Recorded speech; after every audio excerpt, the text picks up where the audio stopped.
Et si consommer moins pouvait transformer vos finances tout en simplifiant votre quotidien?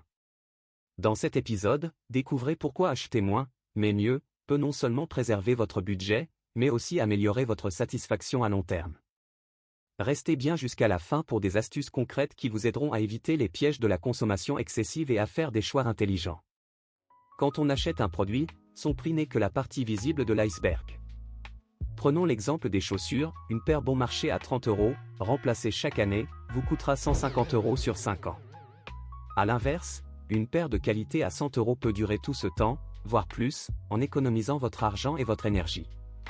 Ce vrai coût inclut aussi le temps que vous passez à rechercher, acheter et remplacer des produits de moindre qualité.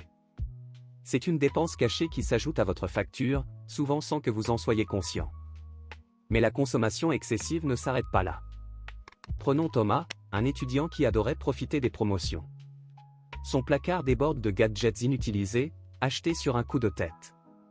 À force d'accumuler ces objets, il a gaspillé des centaines d'euros et encombré son espace. Les achats impulsifs, souvent motivés par des promotions ou des émotions, créent un cycle difficile à briser: acheter, regretter, accumuler. Mais ces dépenses ne procurent qu'un plaisir temporaire, laissant souvent un sentiment de vide. Alors, comment éviter ces pièges et consommer de manière plus responsable? Voici 3 questions clés à vous poser avant chaque achat. 1. Est-ce que j'en ai vraiment besoin? Évitez les achats superflus en définissant vos priorités. 2. Est-ce un produit de qualité et durable? Mieux vaut investir dans des objets qui tiennent dans le temps, même s'ils coûtent un peu plus cher. 3. Peut-il remplacer ou compléter ce que je possède déjà? Cela vous évitera d'acheter en double ou d'accumuler des objets similaires. Thomas a décidé de changer ses habitudes.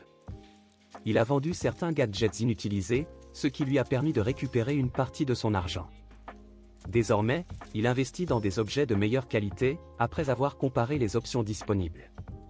Par exemple, il a choisi une cafetière robuste et durable, qui lui permet de réduire ses achats récurrents.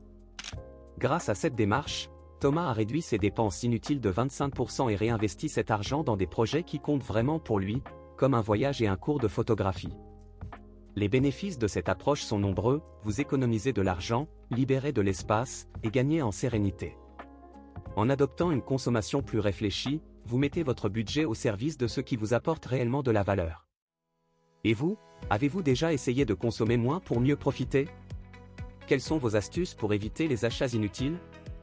Partagez vos expériences en commentaire, nous serions ravis de les découvrir. Dans notre prochain épisode, nous verrons pourquoi investir dans des expériences plutôt que des objets pourrait augmenter votre bonheur. Abonnez-vous pour ne rien manquer et prenez dès aujourd'hui le contrôle de vos finances. À bientôt sur la boussole budgétaire.